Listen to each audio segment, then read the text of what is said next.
Although we are sharing this year's event virtually, the festival is based in St. John's, Newfoundland and Labrador, and we respectfully acknowledge the land on which we gather as the ancestral homelands of the Beothuk, whose culture has been lost forever and can never be recovered. We also acknowledge the island of Uktahumguk, Newfoundland, as the unceded traditional territory of the Beothuk and the Mi'kmaq, and we acknowledge Labrador as the traditional and ancestral homelands of the Innu of Ntsinan, the Inuit of Nunatsiavut, and the Inuit of Nunatuhavut. We recognize all First Peoples who are here before us, those who live with us now, and the 7 generations to come. As First Peoples have done since time immemorial, we strive to be responsible stewards of the land and to respect the cultures, ceremonies, and traditions of all who call it home. As we open our hearts and minds to the past, we commit ourselves to working in a spirit of truth and reconciliation to make a better future for all. Hello, everybody, and welcome to a session with Jennie Williams and Nyla Innuksuk called Arctic Chills and Horror. I'm your host and moderator for the session, Latonia Hartery. I'll give a quick introduction to Nyla and Jennie, and we'll dive right in, and thank you so much for joining us.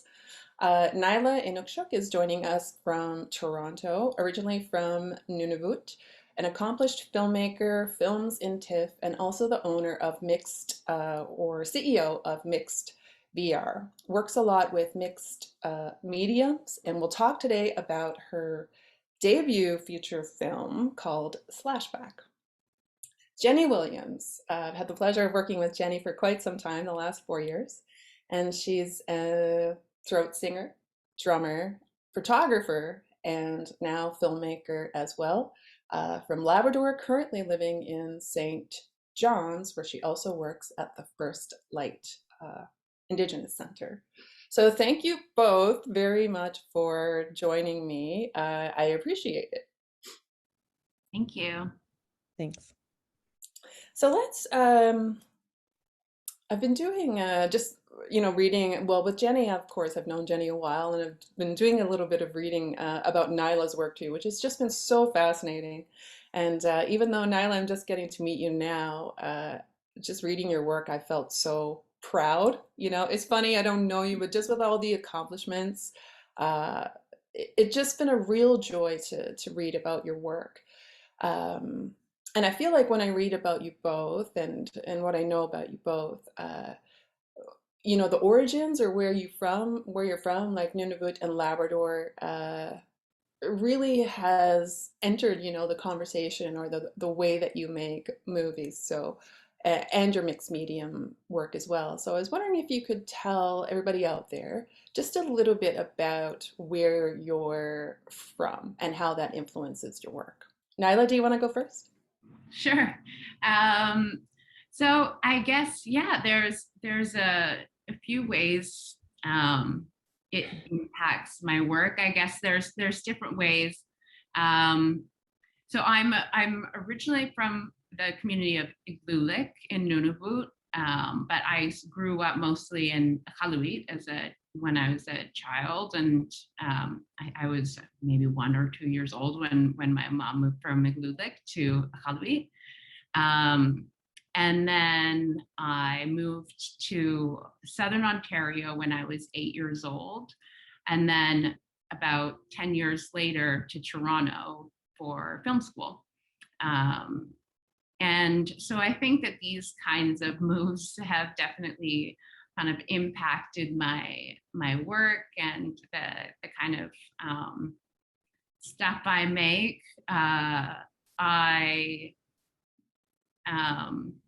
I guess I've always loved movies, and I've always loved scary movies in particular. And then just for me as an Indigenous person making things, there's ways in which that it's these kinds of I think that basically when I'm trying to think of ideas for movies, or when these projects are coming together, sometimes it's in the case of Slashback, it takes place in the physical location of Nunavut, specifically about a group of teenage girls as they take on this alien invasion. And that was, for me, it was, I love these kinds of, I grew up kind of loving horror and kind of adventure horror movies when I was a kid, and I'd never seen, I guess I'd never really seen people that looked like me in those kinds of movies before.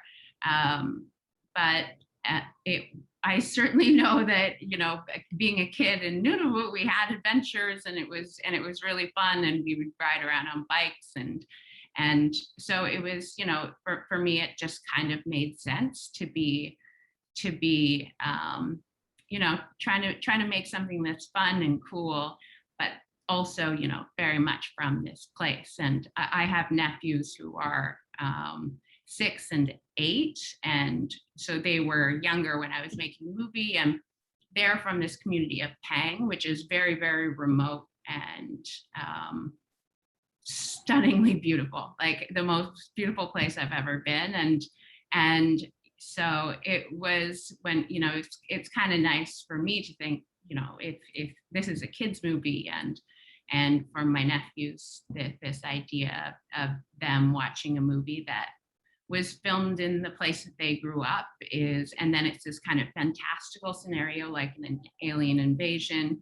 I think that that's just, it's really kind of cool to see your own place in kind of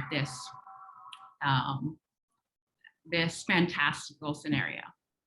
Yeah, yeah, that makes perfect sense. I've been to Pang before as well a few times, and it really is breathtaking. I think you described it, so well. And what about you, Jenny, being from Labrador? How does that influence sort of your storytelling? And tell us a bit about your life there. Well, I grew up in Happy Valley, Goose Bay, and I grew up with parents that always like hunted and trapped and stuff like that. So we grew up in that kind of way, and spending lots of time on the land and everything. And when I moved to Nain, and when I was a little bit older, and when I moved there, I was already being a photographer for a while, and I seen a lot of really cool traditions happening, and traditions were really strong there still, especially Nalujuk Night that I created this film from. And I became really interested in capturing traditions, for sharing with other people, but also like to have a record for other people too. Like people of Nain will have this record of their really amazing tradition, and then also other people would probably never have had the chance to see something so unique and such a strong tradition happening in Northern Labrador. A way for them to learn about it. I wanted to make a film about it so that it can be shared with others, and also something special for people there to have forever. So that's what I'm really interested in now, like capturing traditions and doing more film projects on similar like legends and traditions and stuff like that. That's what I find really fun to do. And I also love really scary stuff and scary movies and stuff like that. So that's one thing that I really love to do. And then black and white too. Like I love doing black and white photography. So I do black and white. My film is also in black and white. And it's very similar looking as to my photography. So. And do you have a movie in your life when you reflect back on the history of movies? Like, was there a scary movie in your life that you really enjoyed that kind of influenced you, to really sink into that genre and just love it like you do, and like Kate, your baby Kate does? I remember finding like Pet Cemetery really scary. Probably something like that, like something that seems real, like um that could be like a little bit realistic and scary, like real life, but you know, something scary but actual, everyday stuff. Yeah, has a root Yeah, kind of Like in that. reality. Yeah, Yeah. yeah. that's interesting. Yeah, because I know that some people get really scared by like ghosts and stuff. Whereas I'm scared. I think it's creepier the stuff that's like, yeah, that could happen in a way. Yeah, that's what I was. Yeah, it was something like, real life stuff. Yeah. Yeah. And what about you, Nyla? Was there ever, because you've had just such a, fascinating career so far, was there a film in your life that you saw it and you thought, that is like genre horror, and you thought, boy, I'd like to be able to do something like Yeah, there were a couple, and there still are. Like, I sometimes will watch something and I'll be like, oh man, I want to make a movie that's that good. Like it's it I think when I was I remember I was in grade 3, which is too young to be watching Hitchcock, but my mom was a really big fan of Hitchcock. And so I think she thought, because it was an old movie and it was in black and white, that birds would be appropriate. Um, and but there's like eyes being poked out and stuff like that. that? And so I remember I had a girlfriend over for a sleepover, and these two children, were watching this movie with my mom, and it was terrifying. It was crazy. We were very scared, but it was one of these things that I just like, I got a thrill from it. And I recognized that was it, like having just worked with a group of teenage girls. It is, it's a really interesting age when you're trying to figure out who you are, and it's like what you like and what you don't. And I think I definitely just knew I liked scary things, and started to kind of build, just some kind of, I had just some of my identity around movies and scary movies in particular. And then I think that when I was 12, and my older brother was watching I've got a brother who's only a year and a half older than me. And so he was having his 13th birthday party, and he was watching The Shining. And my mom told me I wasn't allowed to watch it, saying it was the scariest movie that had ever been made. And I had to wait until I was also 13. And so when I was 13, I went and got The Shining, and I watched it over and over again that weekend. And it was just, I think the part of it was like the fact that it was kept from me, and not allowed. It kind of built it up. And then obviously it's a fantastic movie. But those kinds of things, I think it just, it's, I definitely just was had a love for scary things when I was a teenager. Yeah. And I think The Shining makes sense because The Shining as a film too is not just scary, but it's such a good story, right? And like the different metaphors for life and how we can descend into madness and things like that have, like you say, real roots in reality too, which sounds like that's what you both gravitate towards. Uh, I saw Jaws when I was about 5. My teenage uncles were babysitting me, and it's not quite as like the two you're speaking about, but I was very affected by it. I didn't want to have a bath for a week. I don't know how I thought Jaws was going to come up through the drain hole and get me, but my 5-year-old mind, that's how it was processing it. But I think these are good examples of how those movies are so good that they really do stay with you, and that genre and horror, like genre films and horror films, just because they're in that genre, it doesn't mean that they can't be impactful and very profound in our lives as opposed to just fun entertainment. There's many levels to them. Um, okay, well, Now that we kind of know that, I wouldn't mind diving into the current projects that you have. Slashback and Nalujuk Night are both at South by Southwest, which is one of the toughest nuts to crack we know on the festival circuit. So congratulations to you both. It's just such a great accomplishment, and that's going to be your premiere as well. I think is it Nyla of Yeah. Slashback? That's the Yep. world premiere. Um, so let's talk about those projects just a little bit more and with a bit more depth behind it. So we know, Nyla, that Slashback was shot in Pangnirtung and it's an alien invasion. Uh, so walk us through kind of like as much as you can say, anyways, the Yeah. storyline of it. And you mentioned the teenage girls. So how does it work? Like, are the teenage girls fighting back, or what are the themes? Anything you want to tell us about it?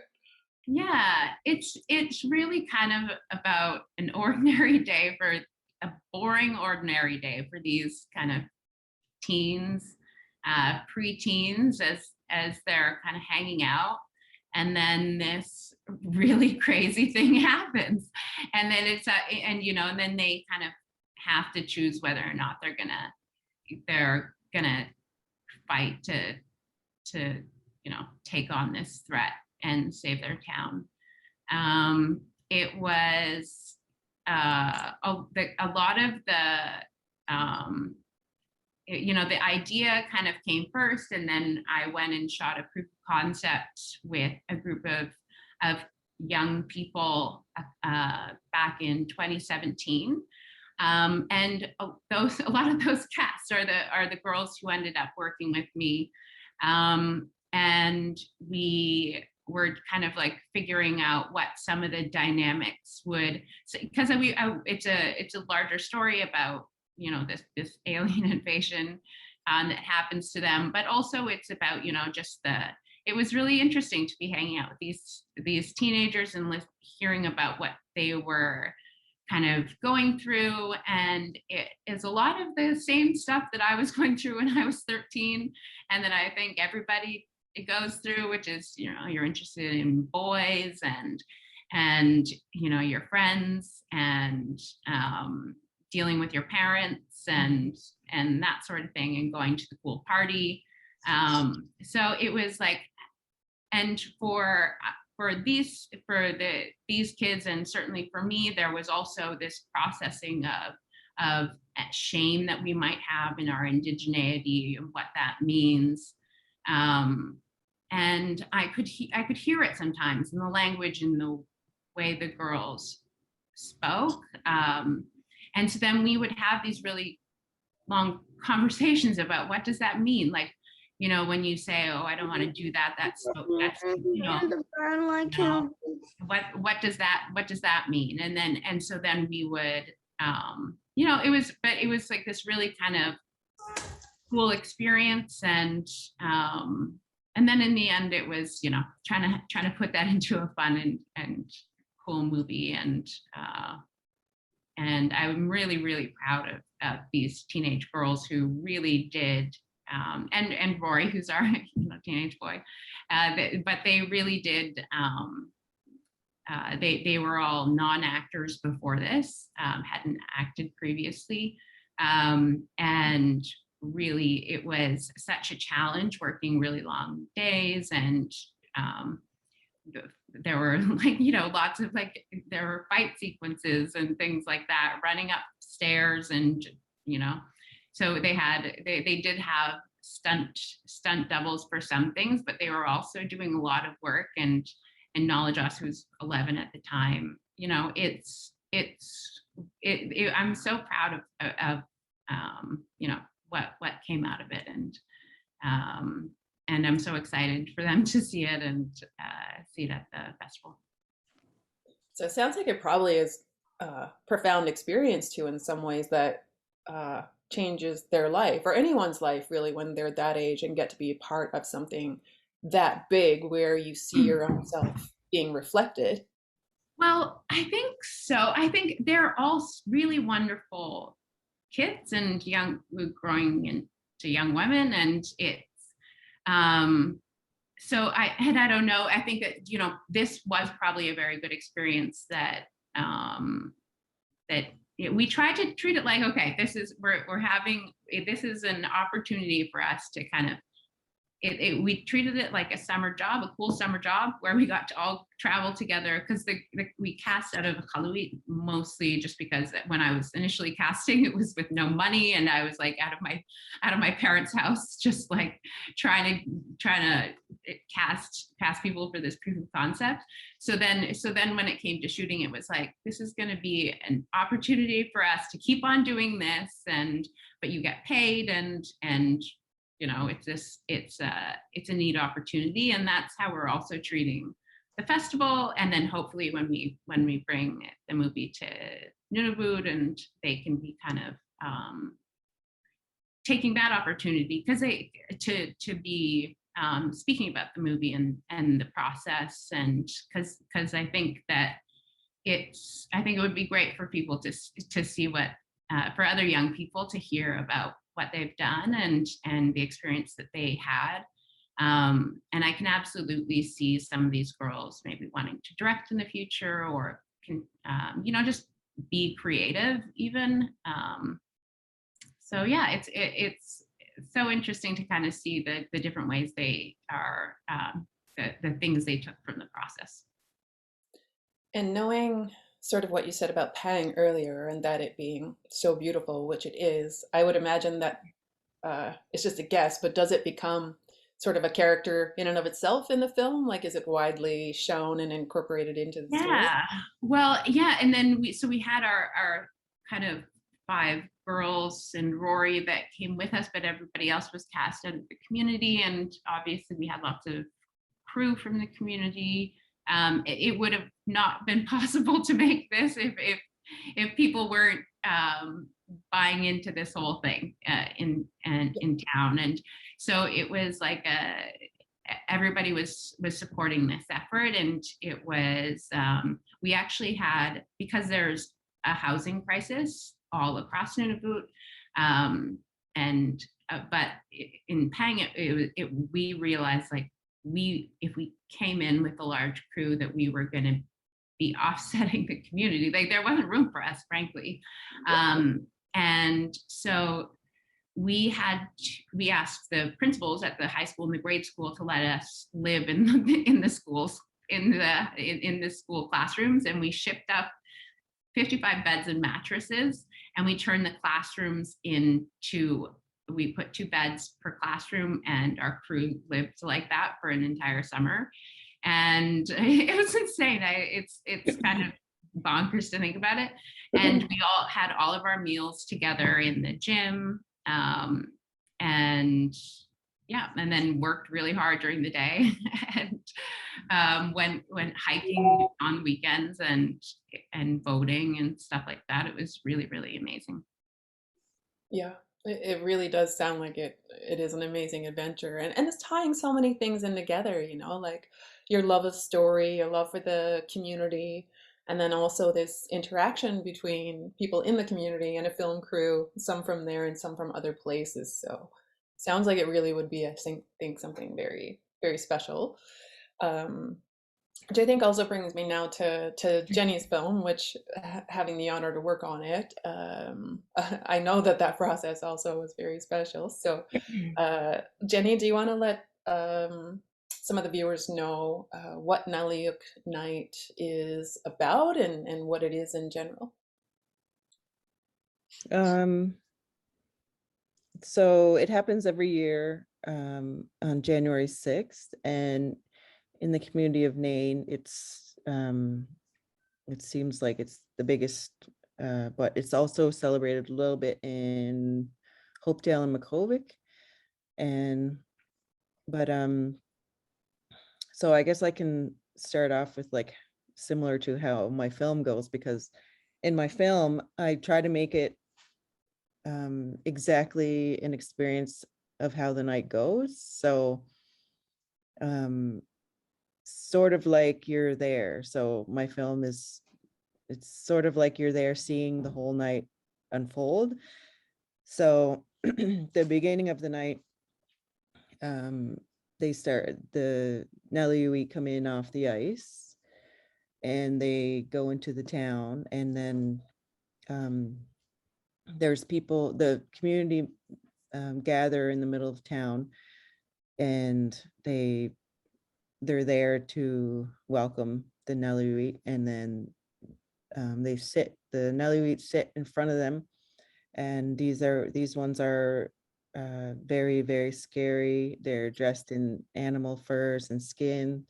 They have very large sticks, and sometimes you'll see like sharp ends on them or nails, or like these ones in the beginning are like the scariest ones. So at that point they're sitting down, and there's hundreds of people in the crowd, and they're all gonna sing. They're gonna sing some songs, and they're gonna greet and shake hands, and they're gonna sing an Innuksuk to them, and people will hand out treats to the kids. Some candy will be thrown out into the crowd, and so after the singing, everybody goes along in a line, because they're sitting in chairs like in a row. So people will go along and shake hands with each of them, and the people will say Happy New Year, and the Nalujuk won't say it. They don't speak, but the community members will be saying Happy New Year. And then they will get up and walk out of the crowd. These ones aren't chasing or hitting yet. Maybe a little tiny bit, but not like the major chase. So then they will visit in people's houses. Little kids will sing to them, and they will give treats to the little kids, and families, like sometimes the families are gathering together and welcoming a Nalujuk into their home, and they'll sing to them, and they'll also be scary in there at the same time. So it's not just a friendly visit. Sometimes it's a little bit scary because the kids will be, they're very, very scary. So the kids are looking at them, and they're excited and happy to see them, but they're also like, they had to be good all year, and then they're probably thinking back like, oh, that thing I did wasn't very good, and am I going to get hit, or am I going to make it out of here without getting hit, or am I going to get a handshake? Like, they're scary.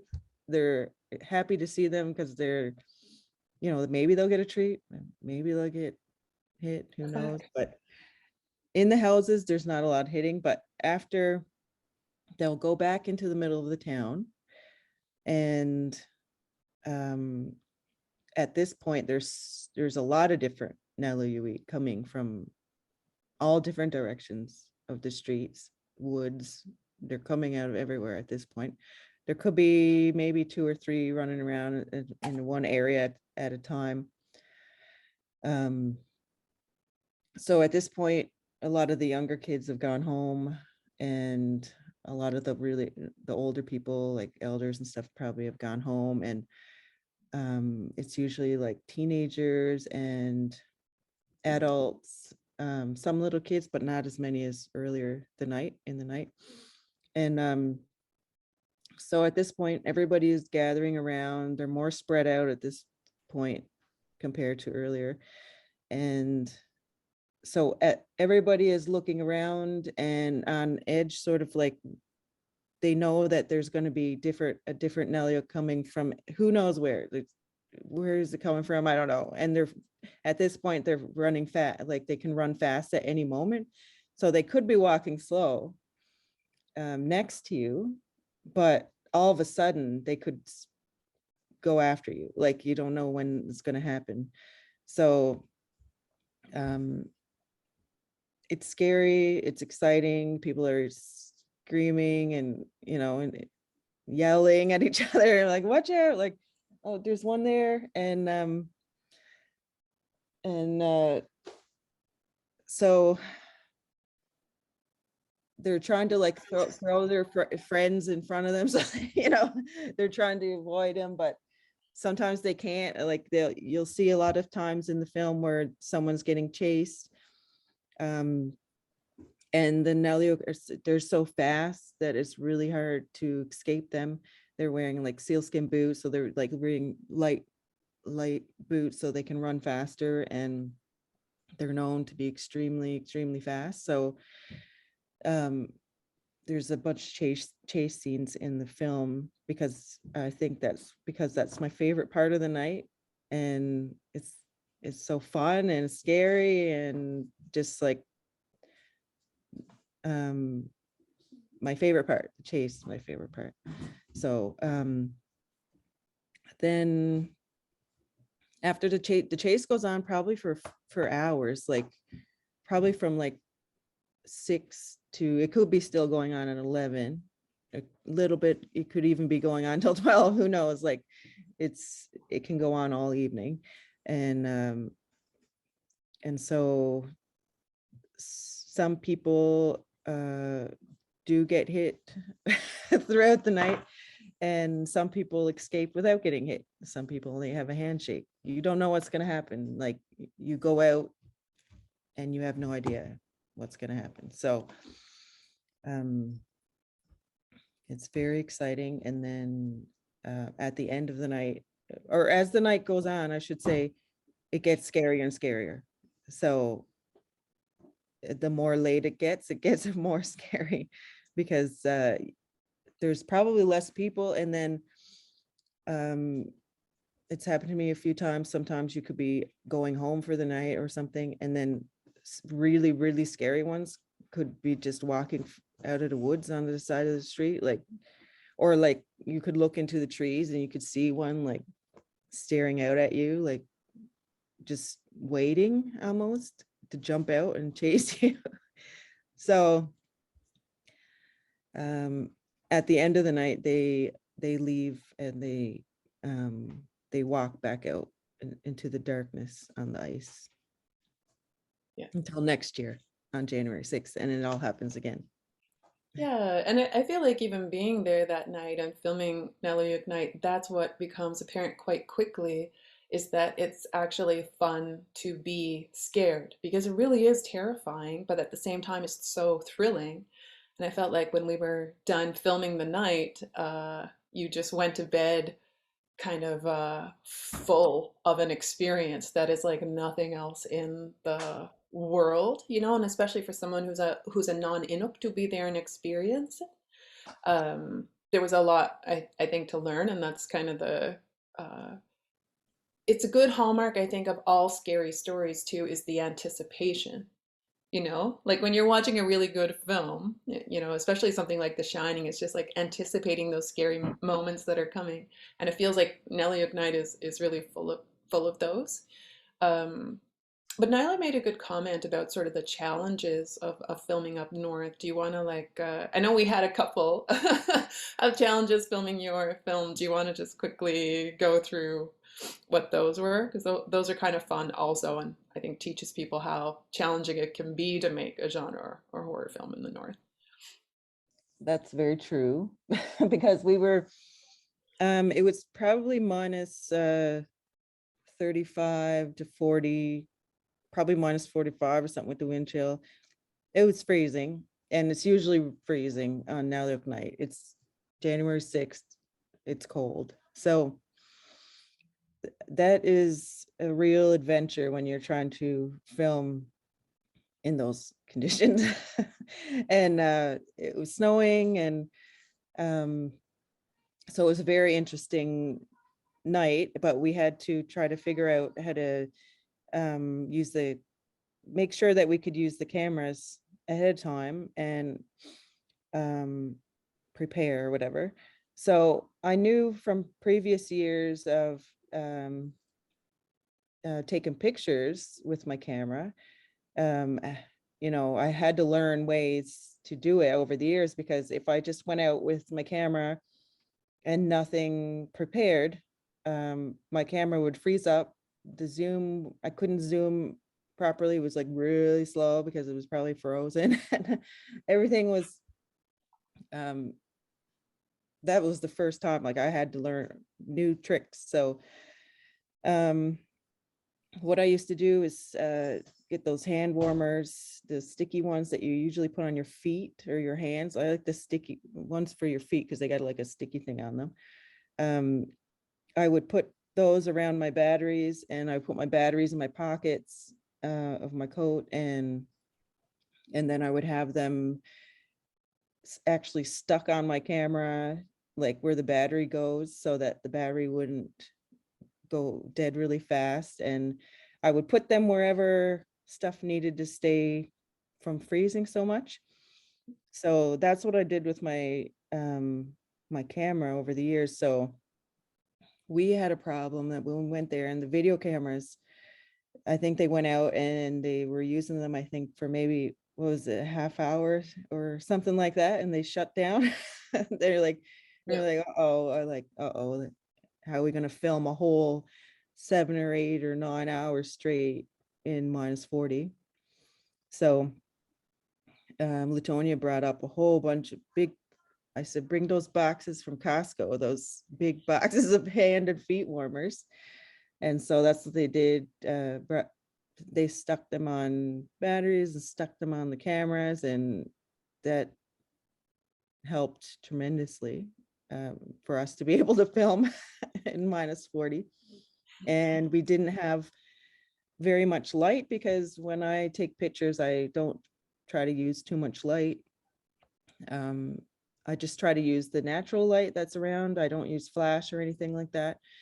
So I just try to use skidoo lights or just random lights. Like, I'm not trying to set anything up, just when a skidoo is going behind, and it just has to be the exact right time for me to capture what I want to capture. We did a similar thing with the film, but we just had one light that was like a long stick that we used. Well, it was complete pitch darkness on the ice. We were out on the ice. So we had this one light where we, would light up one area that we needed specifically. So it was tried to be as natural as I would do my photos. And so that was really challenging. And of course, people's hands were freezing because they were trying to control things on cameras. And if you took, like, even if you have your face uncovered for a second, it's like, freezing on your face or your hands. You take your glove off for a second and it's freezing. And I'm sure you know what that's like, like in the winter when it's so cold. And so that was challenging, but we found ways to deal with it. And just because if I didn't have the experience that I had over the years of being out for those hours on Nalujuk Night with my camera, and I don't know if we would have been able to, have such a time dealing with the video. So we did it, and all of this mostly is taking place in one night. So we have only one chance to get this film, and one night out of a whole year. So most of the film, the majority of the film is real life. It's not, nobody's acting in it. It's just like the majority of it is what's really happening throughout the night. So what you're seeing is what you would see on a Nalujuk Night regular every year. I tried to make it so that you're in the crowd, you're experiencing it. So that was a challenge because we had to get it all in one night. We were there to make a film, and that was it. We couldn't do it the next day. We couldn't do it during a week. We had to make this film that I had been wanting to do for a long time. I knew the challenges that I would face just from documenting it for 12 years, 11 years before that. So if the cameras didn't work or something, we had two cameras, one of them or two of them didn't work, it wouldn't be the same. Like, that was that I knew that was going to be a big challenge, but it was perfect. Nothing, because we figured out how to keep the cameras going. It was snowing just a little bit. It was perfect. Like the weather was cold, and I wanted it to be a little bit snowing because that's how I like some of my pictures to look. So it was very, very hard to fit in, but we did it, and we did it in one night. And Yeah, we did. And I think that's like it's just a testament to being prepared, which it sounds like from what Nyla spoke about and what you're speaking about, that's one of the things that have to be considered. If you're going to a place that is a little more remote, then it's not like you can just get a second camera, right? Or you can just like, put 20 extra people up in just any place. Like you really have to have a thought process behind it to make this kind of film work in those locations. And Nyla, for you, I was wondering about the writing process. Like when did you decide to make this film, and how did you write it and incorporate those perspectives that you were talking about before? Yeah. Well, I wrote this movie with a co-writer, Ryan Cavan, who we've since worked together on a second script. And so I feel really lucky that because I've tried to write with other people before, and it's a very just kind of a vulnerable process, I think. And so finding someone that you can work with like that, I think is really challenging. And then I really felt like I wanted someone who had more experience with this structure of writing and narrative feature-length script. I'd never written a feature-length script, but I certainly have like the world and the characters, and I started developing with these teenage actors some of these things already through this proof of concept. So we had before I had met Ryan, I had gone up to film with the girls, and when I was initially doing some casting, I thought I knew I couldn't cast in a way that I might in Toronto or something through casting agencies or anything like that. Instead, I think I through Facebook and through radio, and organized acting workshops with a local arts organization. And so instead of doing casting, it was more acting workshops for teenage girls specifically. And so we had a really good turnout, and it was really fun. And I'm not an actor, so I had Christine Tutu, who's an actor, a theater actor, and has done some film work, who lives in Iqaluit. She kind of led the workshops with me, and it was really great because she's just really fantastic, and and I had sides, so pages from the script for a short film, so this proof of concept that I was going to film. So we were having the girls do the acting workshops, but using scripts from this short that I'd written. And so and then I would just be going and like, okay, why don't we try like different combinations, and over a couple of days. And so that's kind of how I ended up finding a cast. And then so then a lot of the characters in a way were there is some similarities between the girls and their character, although it's not like these characters are the girls, like they had to act as a character that was different than themselves. I want to make that clear that they were doing real acting work. It was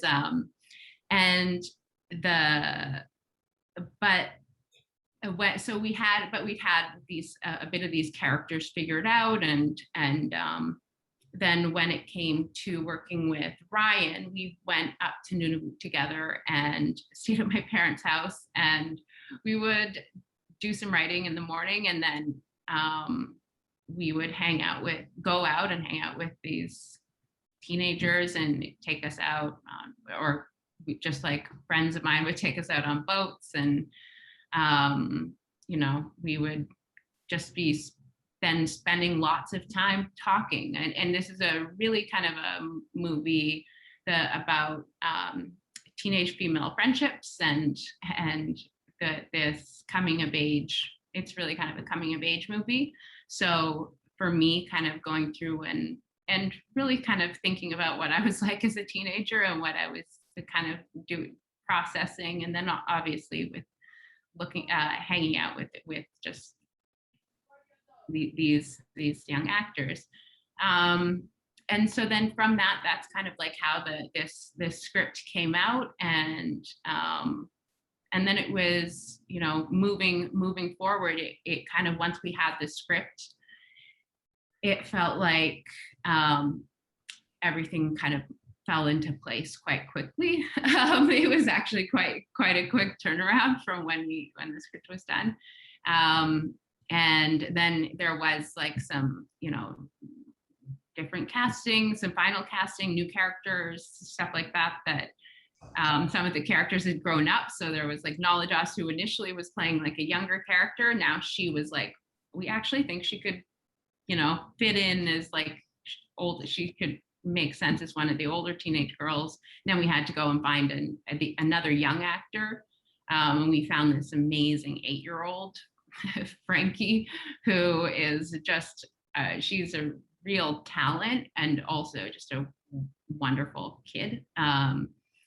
And she's the younger sister of Alexis Vincent Wolfe, who is already cast as the character Jessie. And so it was great that the two sisters they didn't play sisters in the movie, but that they had each other. And basically their dad ended up being our cook, one of our main cook. But so it was like the whole Vincent Wolfe family was over in Pang with us, essentially. It sounds like to me, from what you're saying, that yes, you've made a film, but an underlying component of it too sounds like there was a lot of capacity building, especially now that you're going to bring the young actors to South by Southwest. So that's something that's important to you, it sounds like. Oh, totally. I think that what is really great about, we've got these like large scale projects that require a lot of people to make. Movies are a team effort. It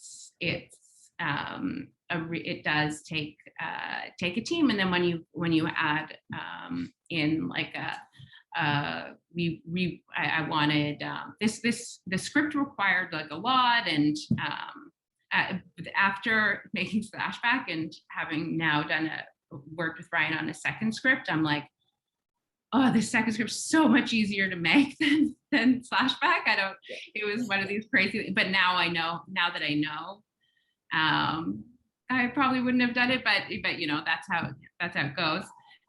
But it's like you have these big projects that require a whole large team, and so it's a great opportunity for capacity building. And for me, it was like very important that I wasn't the only Inuk person on this crew. It's like it needed to feel like Indigenous people were in control here, because it was an Indigenous movie, and so there needed to be I needed producers and Inuit in every department, and there's so many. We had so many amazing and really talented people on our crew that have like really cool jobs doing other things, but then it's just like, oh yeah, but your skill would be great for this if you want to come and or even Christine Tutu, who I mentioned was the acting coach for me. Initially with the casting, she worked in the props department because she's really good at crafts and art and stuff like that. So it was, but that was like, where do you, it was like, what thing are you most interested in, and trying to, because there's sets that have to be built and construction and costume design and wardrobe and production design, curtains and stuff had to be sewn, and it's like there's all these sewers here in the community. It's like, so it's how can we how it just, and of course when we're making a movie that's supposed to be set in this community, all this stuff should exist in the community, like the art, like that seems obvious, but it's like, so you're not having a production designer going and buying a bunch of stuff in a production, or renting a bunch of set stuff in a rental house in Toronto and shipping it up to Nunavut. It's like you go around town and you rent stuff from people, and then you build the house up like that. So it's those kinds of things that maybe it's like, it just makes more sense for the way we're making this movie, but then it does naturally just like mean more capacity building, and I think a better movie at the end. Because it's a commitment to a world as well, right? Like there's a certain way that a world of a movie has to look, and it wouldn't make sense, as you say, to bring that up from Toronto. Like something in Pangnirtung is in Pangnirtung, and that has a specific way of being, right? Like people in the landscape and the houses that they. And I am also not from Pang. It's like having other people that are like, hey, like this, it's like all of that stuff is so important. Yeah. And then how about, because it's a feature film so big, like the producing team too, did I read somewhere that one of the producers on your film also was one of the producers on The Witch? Was that true? Yeah. So we had a kind of a wide producing team. One of my producers, Dan Beckerman, is quite a prolific producer here in Toronto. And I had I produced some virtual reality stuff for him, for his company, essentially like 360 video extensions for some of his feature films, because I'm a big nerd and into that kind of stuff. But that's kind of how I met Dan. And then when I had this movie, it was like, it was someone I could go to and talk to about this project. And then Dan had two producing partners that he worked with that he introduced me to, and then I introduced them to Stacey Aglock McDonald and Alethea Arnahook-Burrill in Nunavut, and then together we all kind of were like, okay, how do we figure this out? And so yeah, it was a large. Like I said, it's like that's just the production team, and that's not all of the producers. Then so every it's a big effort.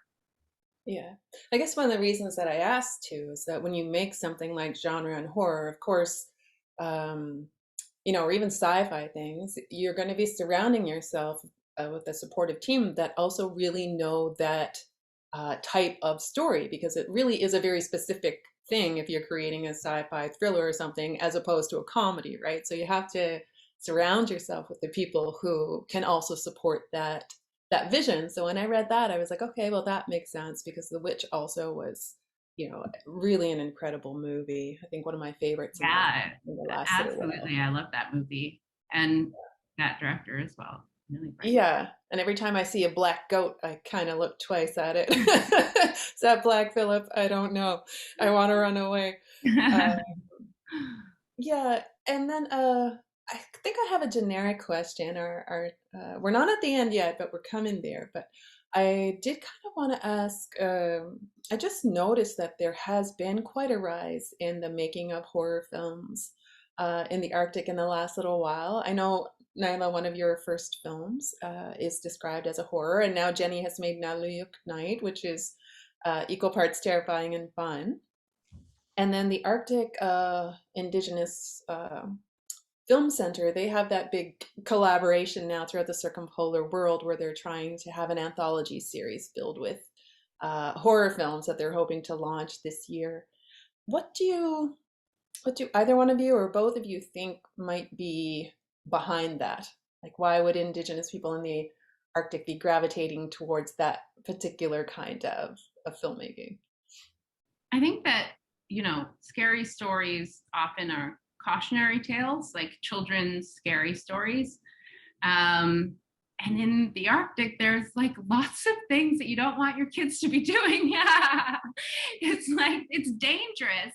And so, like, I have First Nations friends, here in Toronto, who we have or people will come up to us and ask us like, oh, what did the Northern Lights mean to you? And like my friends from down south will be like, oh, it's like the spirits communicating with us. And I'm like, what? Where I come from, they're like, they'll chop off your head and play soccer with your skull. It's like a very different vibe.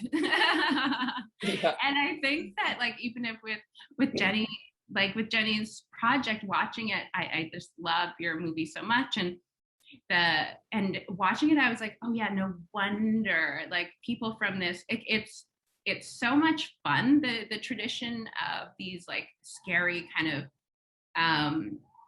these scary kind of monsters that will either would judge you being good or bad. And it's like you see the terror in the kid's eyes, and that child is going to be thinking all year like, oh my gosh, I better be good, or that thing. But then also the fact that there's so much joy around it, and I think just that kind of is that special thing about horror, is that it does it is a kind of a communal thing to kind of get together and be scared. That's really fun. And I'm familiar with the Arctic Indigenous Film Fund and the Sami, mostly Sami women that are at the Sami Film Commission, or that's in Norway. And they have so many scary stories that are also just really kind of cool and unique, and reminds me of kind of the similar stories here. I think that can be true. And Jennie, you've been researching and thinking a lot about some of the Inuit, legends. But same thing here too in Newfoundland. And if you go back to the root of a lot of traditional stories or folk tales or even fairy tales, those entities are all very mischievous, and cause trouble. Like, fairies aren't fun things to play with, for example. They really are people that can just steal you and never bring you back. So it sounds like in the Arctic and also in the North Atlantic Rim, it's quite a common thread through our early stories of, as you say, cautionary tales.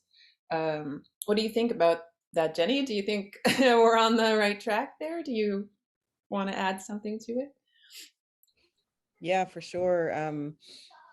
Like that's what it's used for, like to keep the children in line, or also to keep them safe. Like, there's one that also comes up through the ice and through cracks in the ice and up through the water. There's a scary woman creature that comes up, and if the kids go down and play it too close to the water, or like on the ice that has cracks and that they could potentially fall into, the parents tell them of this woman she's gonna jump out, and she's almost like a Nalujuk. She's gonna jump out and grab you, and you're gonna get hauled under, and you're gonna be gone forever. Like, watch out, don't go near the ice. Like, so that's gonna keep the kids from going on dangerous ice. Like, and there's so many more. Like, I've been researching like really old stories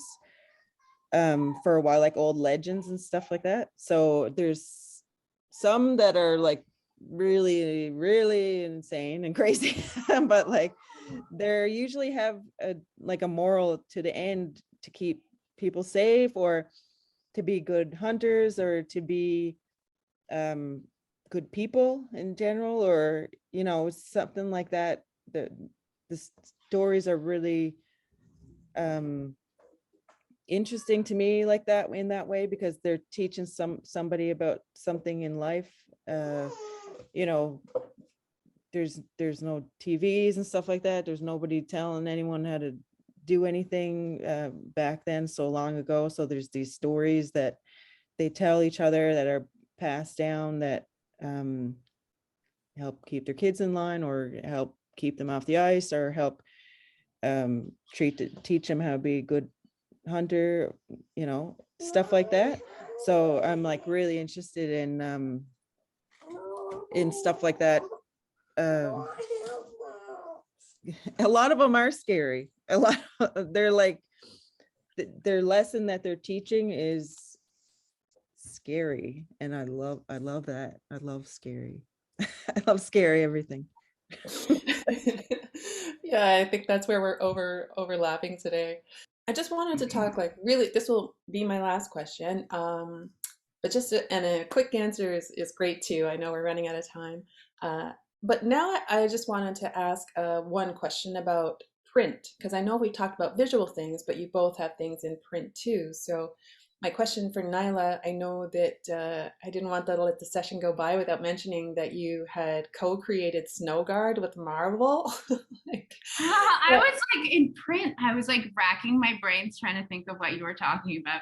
Yeah, yeah. yeah. Can you just tell, even if it's just a minute or two, just about that experience and why?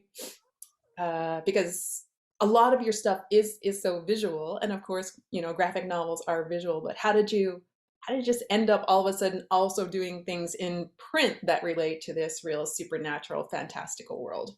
Yeah. Well, I love when I'm kind of like working in a creative space.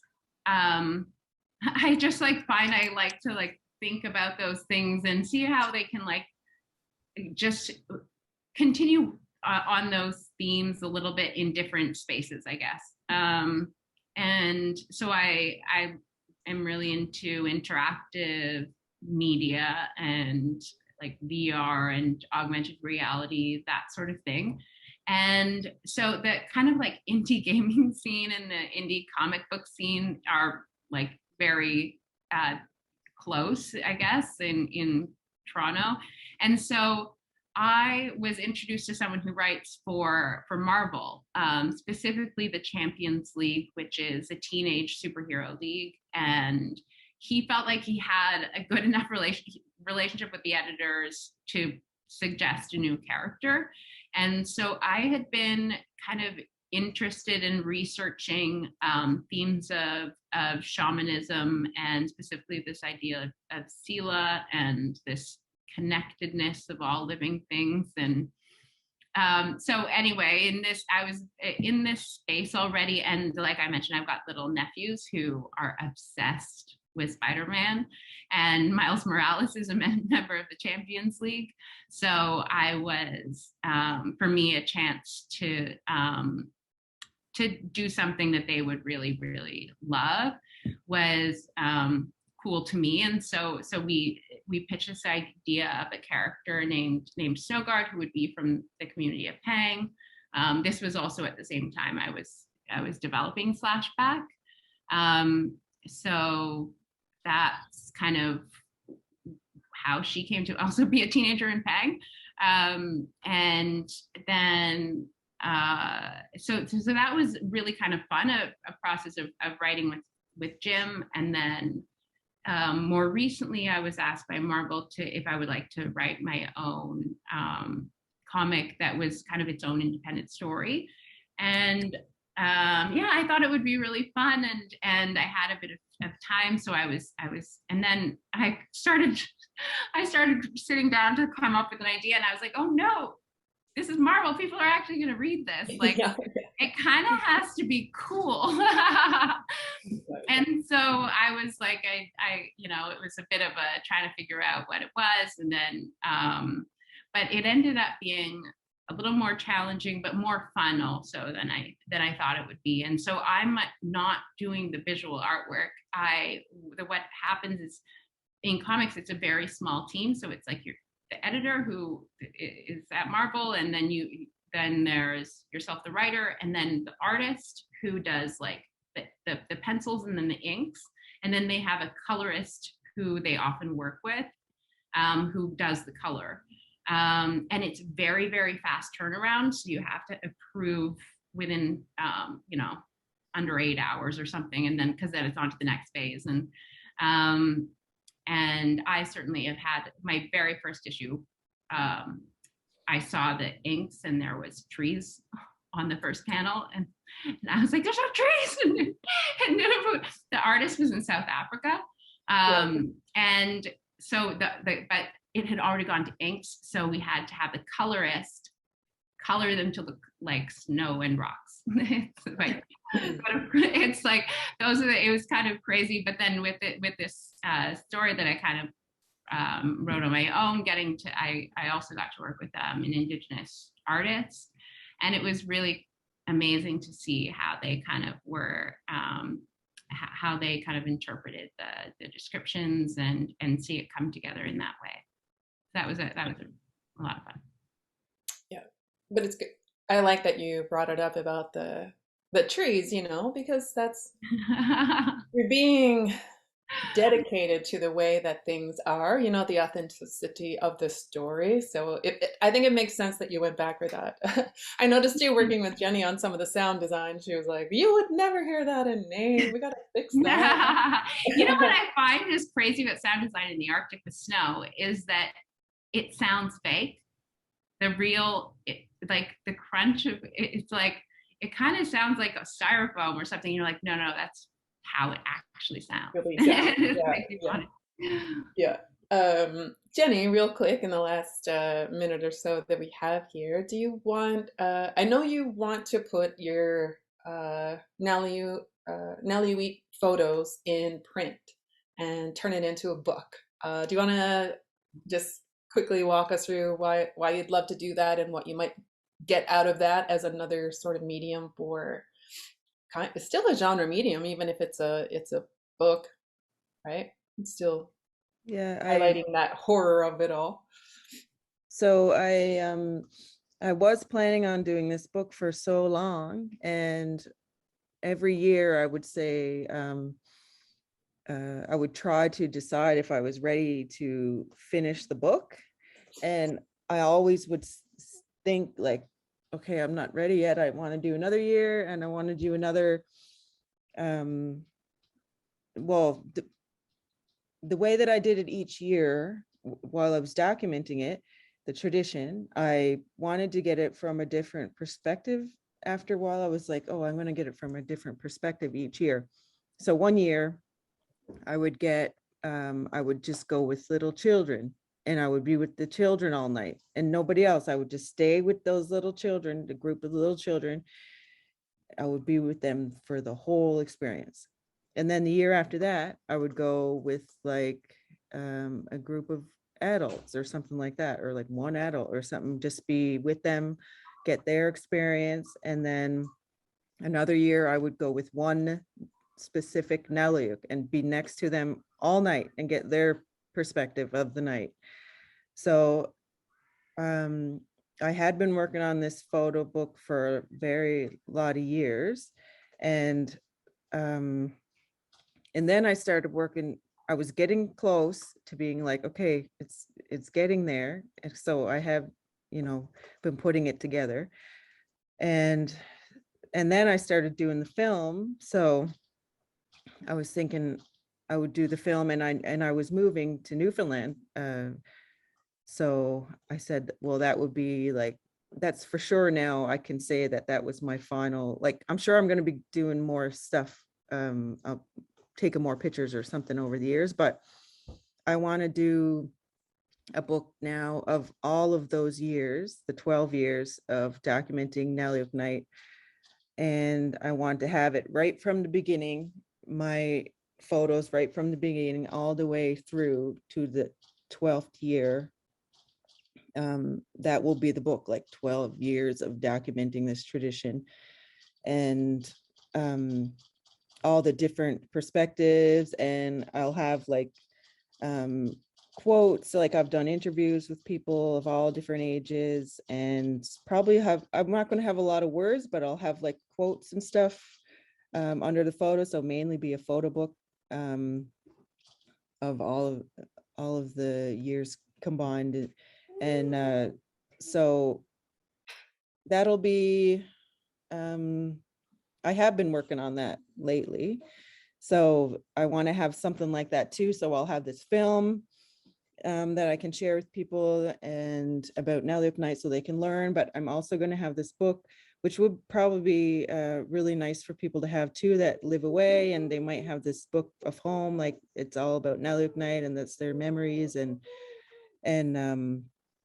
maybe they can't be home on Nalujuk Night one year, and they can just open the book and, you know, look, have their memories. And like I'd like to have the song in there that the children sing to the Nalujuk. I'll have like a little history sort of my experience of documenting for 12 years. And so that is something that is probably this year. I'm planning on having that done. And I'm excited about that because people have been, I've mentioned it over the years. So people are always like, where's your book? When's it going to be ready? And so it's something that I'm excited on and finishing this year and having that along with the film. It'll be special for me. Yeah. Yeah. Great way to just continue getting that story out there. And there's no reason it can't be in all the media, you know, and you present it in that way.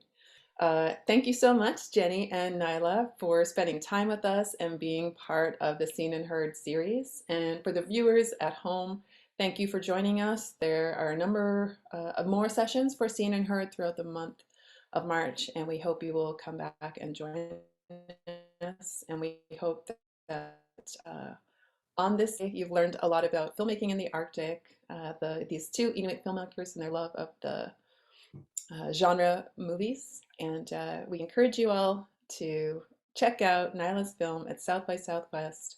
With any luck, maybe we'll see it here in Newfoundland at some point in the fall. And Nalujuk Night recently is still on the film festival circuit, so you can catch it at a number of festivals as well. So thank you very much, Jennie and Nyla. Thanks so much.